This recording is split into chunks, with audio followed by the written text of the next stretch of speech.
नमस्कार मित्रांनो, आज आपण एक संवेदनशील आणि महत्त्वाच्या विषयावर चर्चा करणार आहोत. वृद्धाश्रम आयुष्याचा असंतुष्ट पूर्णविराम, कारणे व उपाय. जगणे कठीण आहे या शहरात एकट्याला, जगणे कठीण आहे या शहरात एकट्याला. घर नसले तरी चालेल, पण घरातलेच घर नाही का? वृद्धाश्रमात आपल्या वयोवृद्धांचा असंतोष आणि त्यामागची कारणे समजून घेण्यासाठी आपण या प्रवासाची सुरुवात करूया. तसेच या समस्येवर उपाय काय असू शकतील हे देखील आपण पाहणार आहोत. चला तर मग विचार करूया, चर्चा करूया आणि बदलासाठी पुढे येऊया. वृद्धाश्रम आयुष्याचा असंतुष्ट पूर्णविराम, याची कारणे व उपाय काय असू शकतात याचं चिंतन करण्याची गरज आपल्याला आहे. त्याबद्दलचे काही प्रश्न मी आपल्यापुढे मांडतो. वयोवृद्धांना वृद्धाश्रमात पाठवण्याची मुख्य कारणे काय असू शकतात? वयोवृद्धांच्या मानसिक आणि भावनिक स्थितीवर वृद्धाश्रमाचा काय परिणाम होतो? समाज आणि कुटुंबासाठी वृद्धाश्रम ही सोयीस्कर पर्याय का बनत आहेत? वृद्धाश्रमांची स्थिती आणि सुविधा सुधारण्यासाठी कोणत्या उपाययोजना केल्या जाऊ शकतात? आपल्या वयोवृद्धांचे जीवन अधिक आनंदी आणि सन्मानजनक बनवण्यासाठी आपण म्हणजे तरुण पिढीने कोणते पाऊल उचलले पाहिजे? तर मित्रांनो, हे प्रश्न या विषयाच्या विविध पैलूंचा विचार करण्यास आपल्याला नक्कीच प्रवृत्त करतील आणि आपण सर्वांनी एकत्र येऊन या समस्येवर उपाय शोधण्याचा प्रयत्न करूया. मित्रांनो, आपण जर चॅनलवर नवीन असाल तर चॅनलला सबस्क्राईब करायला विसरू नका.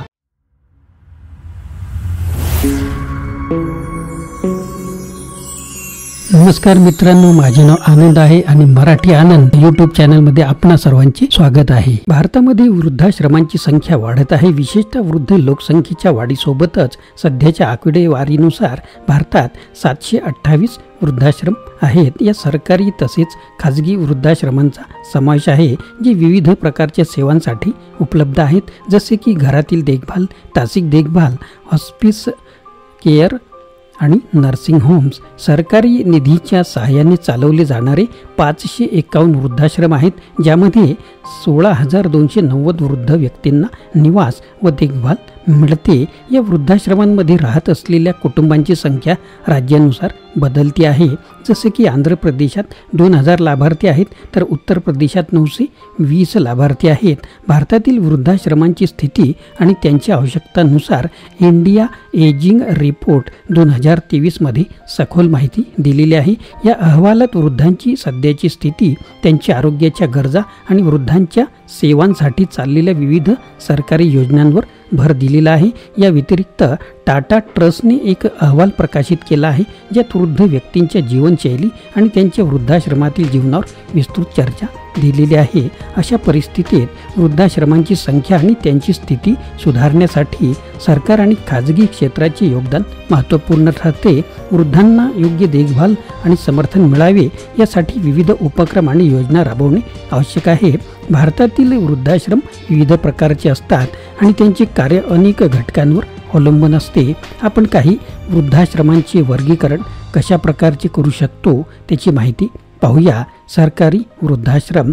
सरकार पुरस्कृत वृद्धाश्रम विविध सरकारी योजनांद्वारे चालवले जातात.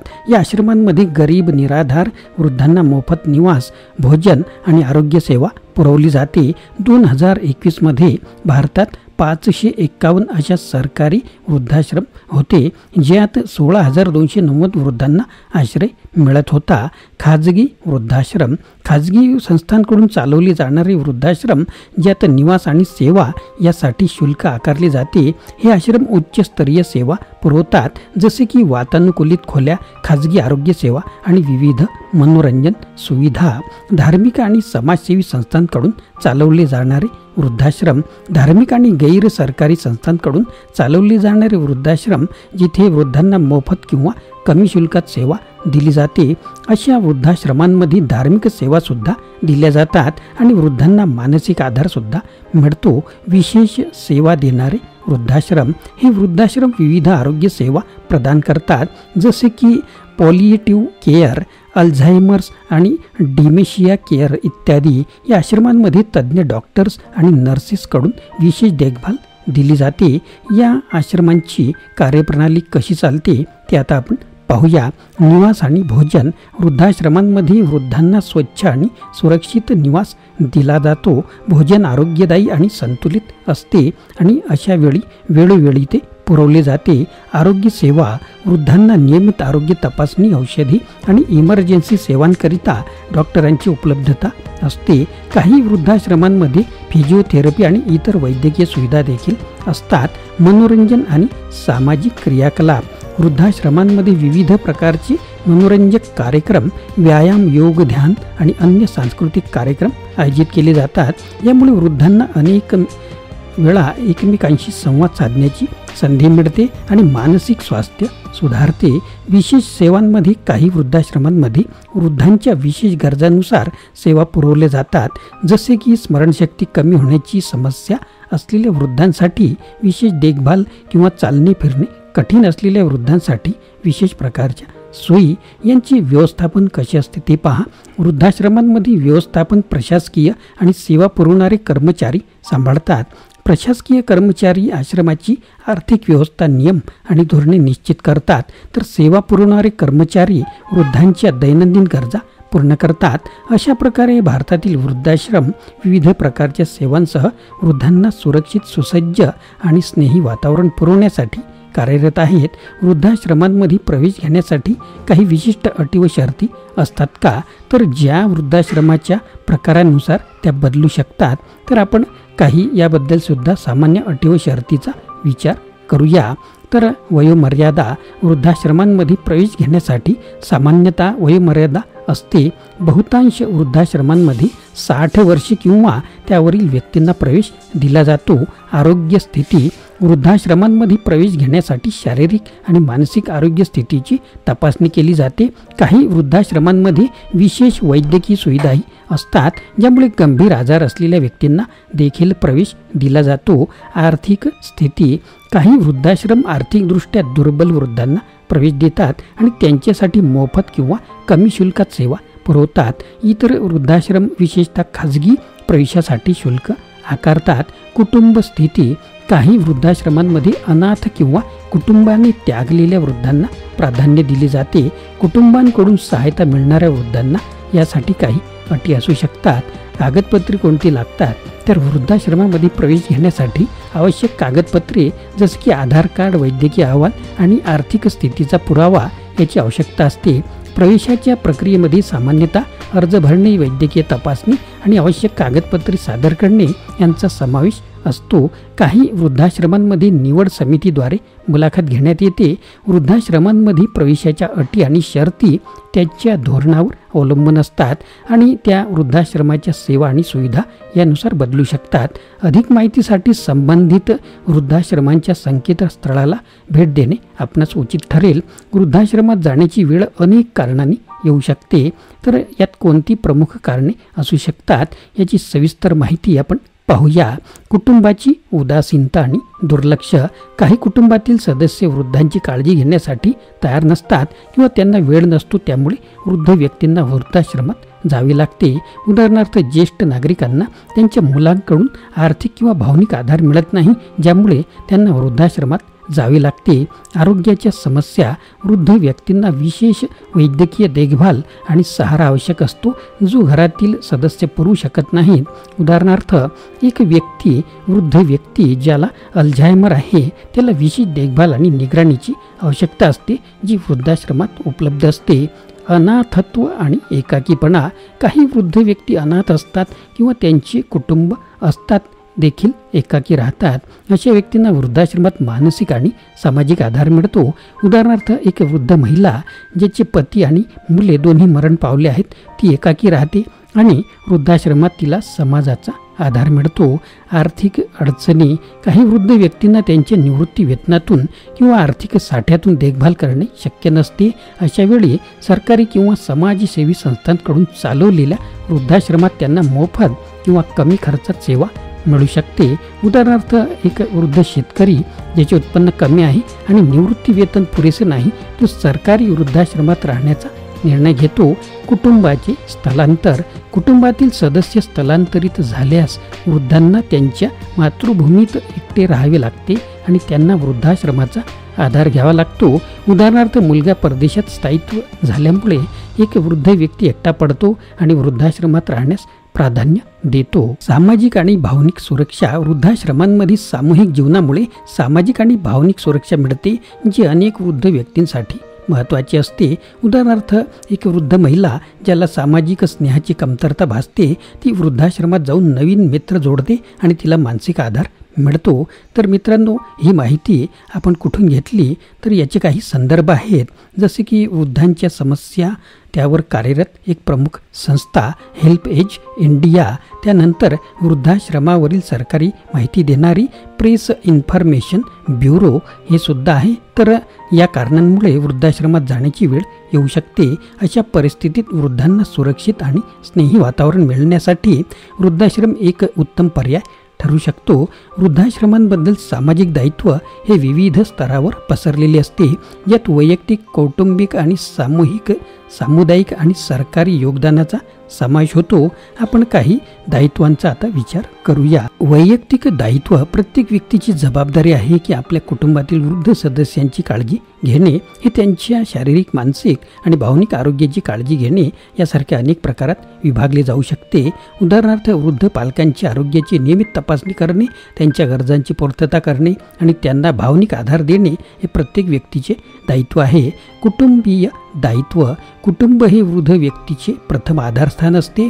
कुटुंबियांची जबाबदारी असते की ते आपल्या वृद्ध सदस्यांना आवश्यक ती मदत आणि सेवा पुरवतील। उदाहरणार्थ, वृद्ध सदस्यांना त्यांच्या दैनंदिन कामात मदत करणे, त्यांच्या आरोग्याची काळजी घेणे आणि त्यांना एकटेपणाची भावना येऊ नये याची खबरदारी घेणे। सामुदायिक दायित्व, समाजात प्रत्येकाने वृद्ध व्यक्तींचा आदर करणे, त्यांचे मार्गदर्शन घेणे आणि त्यांना सामाजिक क्रियाकलापांमध्ये सहभागी होण्यासाठी प्रोत्साहित करणे आवश्यक आहे। उदाहरणार्थ, स्थानिक सामाजिक संघटना वृद्धांसाठी विविध कार्यक्रम आयोजित करतात, ज्यामुळे त्यांना समाजाशी जोडलेले वाटते। सरकारी दायित्वामध्ये सरकारी जबाबदारी असते की ते वृद्ध नागरिकांसाठी पुरेशा सेवा आणि सुविधा उपलब्ध करून देतील। यामध्ये निवास, आरोग्य सेवा, सामाजिक सुरक्षा योजना इत्यादींचा समावेश होतो। उदाहरणार्थ, सरकार विविध वृद्धाश्रमांना निधी पुरवते आणि वृद्धांसाठी विशेष योजनांची अंमलबजावणी करते। गैरसरकारी संस्था आणि सामाजिक संघटनांचे दायित्व, गैरसरकारी संस्था आणि सामाजिक संघटना वृद्धांच्या कल्याणासाठी विविध उपक्रम राबवतात। त्यांचे काम वृद्धांसाठी आवश्यक सेवा पुरवणे, जनजागृती करणे आणि वृद्धांच्या हक्कांसाठी आवाज उठवणे यावर केंद्रित असते। उदाहरणार्थ, हेल्प एज इंडिया आणि इतर सामाजिक संस्था वृद्धांसाठी वृद्धाश्रम चालवतात, आरोग्य सेवा पुरवतात आणि त्यांना भावनिक आधार देतात। सामाजिक दायित्व आणि जनजागृती, समाजातील प्रत्येक नागरिकाने वृद्धांसाठी जनजागृती करणे आवश्यक आहे। वृद्ध व्यक्तींच्या समस्या आणि त्यांच्या गरजांवर लक्ष केंद्रित करून त्यांच्या कल्याणासाठी योगदान देणे हे सामाजिक दायित्व आहे। उदाहरणार्थ, शाळा आणि महाविद्यालयांमध्ये विद्यार्थ्यांनी वृद्धांच्या मदतीसाठी स्वयंसेवा करणे, समाजातील नागरिकांनी वृद्ध व्यक्तींच्या समस्या जाणून घेणे आणि त्यांना सोडवण्यासाठी प्रयत्न करणे हे महत्त्वाचे आहे। तर ही माहिती दर्शवते की वृद्धाश्रमांबद्दल सामाजिक दायित्व हे व्यापक असून त्यामध्ये प्रत्येक घटकाचे योगदान आवश्यक आहे। वृद्धांच्या कल्याणासाठी सर्वांनी एकत्रितपणे प्रयत्न करणे हे महत्त्वाचे आहे। वृद्धाश्रमाच्या बाबतीत काही प्रमुख विचारवंत, सामाजिक विचारवंत आणि संस्था प्रमुखांची काही विचार आणि मार्गदर्शक तत्त्वे आता आपण थोडक्यात पाहूया। माथरवेन स्वामीनाथन यांचं काय म्हणणं आहे? MS स्वामीनाथन एक विख्यात कृषी वैज्ञानिक वृद्धांच्या मानवी हक्कांसाठी आणि त्यांच्या कल्याणासाठी काम करतात। त्यांचे म्हणणे आहे की समाजातील प्रत्येक वृद्ध व्यक्तीस योग्य सन्मान व सुरक्षा मिळाली पाहिजे। इला भट ह्या काय म्हणतात तर इला भट सेवाच्या संस्थापक वृद्ध महिलांच्या सशक्तीकरणासाठी विशेषतः कार्यरत आहेत। त्यांनी वृद्ध महिलांच्या आत्मनिर्भरतेवर जोर दिला आहे आणि त्यांचे म्हणणे आहे की वृद्धांनी समाजात सक्रिय भूमिका निभावली पाहिजे। हेल्प एज इंडिया ही संस्था वृद्धांच्या कल्याणासाठी कार्यरत आहे। संस्थेचे प्रमुख रोहित प्रधान असे मानतात की वृद्धांना त्यांच्या आयुष्यात सन्मान आणि सुरक्षितता मिळायला हवी। ही संस्था वृद्धाश्रमांच्या व्यवस्थापनासाठी विविध कार्यक्रम राबवत असते. अभिलाषा फाउंडेशन संस्थेच्या टीमचे म्हणणे आहे की वृद्धांना त्यांच्या मानसिक, शारीरिक आणि आध्यात्मिक कल्याणासाठी सर्व सुविधांची आवश्यकता आहे. त्यांच्या मते वृद्धाश्रम हे फक्त अनाथ आश्रम, आश्रयस्थान नसून वृद्धांना सन्मानाने जगता येईल अशा प्रकारचे ठिकाण असले पाहिजे. दादी दादा फाउंडेशन या संस्थेचे संस्थापक वृद्धांना त्यांच्या आयुष्यात सकारात्मकता आणण्यावर जोर देतात.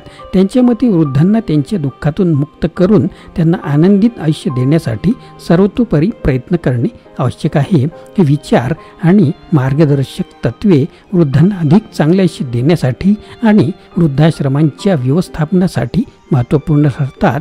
त्यामुळे वृद्धांना समाजात सन्मान आणि सुरक्षिततेचे जीवन जगता येते. तर मित्रांनो, आपण पाहिले की वृद्धाश्रम म्हणजे आयुष्याचा असंतुष्ट पूर्णविराम नव्हे, तर एक असा भाग आहे ज्यात आपल्याला विचार करायला भाग पाडते की आपण आपल्या वयोवृद्धांसाठी काय करू शकतो. काळ जातो, आठवणी राहतात. काळ जातो, आठवणी राहतात. प्रेमाच्या गोडव्यात जीवन साकारतात आणि म्हणूनच त्यांच्या जीवनात आनंद, प्रेम आणि सन्मानाचा स्पर्श देण्यासाठी आपण सर्वांनी पुढे येणे अत्यंत महत्त्वाचे आहे. आजच काही पावले उचला. आपल्या वयोवृद्धांसाठी वेळ काढा. त्यांच्या अनुभवातून शिकण्याचा प्रयत्न करा आणि त्यांना त्यांच्या आयुष्याच्या संध्याकाळी आनंदी ठेवा. संपल्यात का पायवाटा, थांबला का संसार. संपल्यात का पायवाटा, थांबला का संसार. नाही वृद्धाश्रम नव्हे अंत, नव्याने घ्या विचार. याच विचारांनी आपला निरोप घेतो. चला आपण सर्वांनी एकत्र येऊन आपल्या वयोवृद्धांसाठी एक नवीन सन्माननीय आणि प्रेमळ आयुष्य निर्माण करूया. मित्रांनो, हा व्हिडिओ आपल्याला कसा वाटला नक्कीच कमेंट बॉक्समध्ये कळवा आणि नवीन असाल तर चॅनलला सबस्क्राईब करायला विसरू नका. मित्रांनो, आपल्याला व्हिडिओ आवडल्यास लाईक करा, शेअर करा, सबस्क्राईब करा.